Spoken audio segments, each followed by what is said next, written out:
how to replace the car air conditioning filter or cabin air filter. Check the owner's manual. Under the section, Do-it-yourself maintenance. So first, turn the engine switch off. Then open the box. Place both hands on both sides of the box. Press inward and outward, slide off the dampers. Then gently disconnect the lock on the right side. Then gently pull off the box from the bottom portion.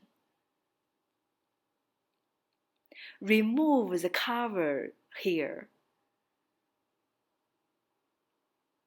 You will see the filter case. And gently remove filter case cover.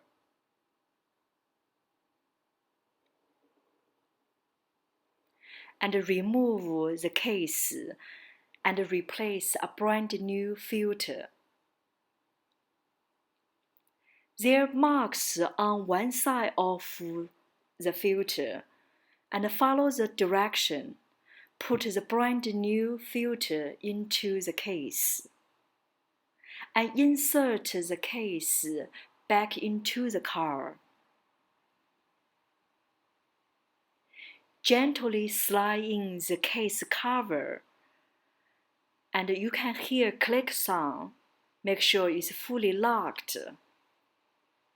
Put other cover back in. To put the box back, first insert the bottom portion. Then press the box in. Let the dampers go in. And connect the lock on the right side. That's it. Thank you.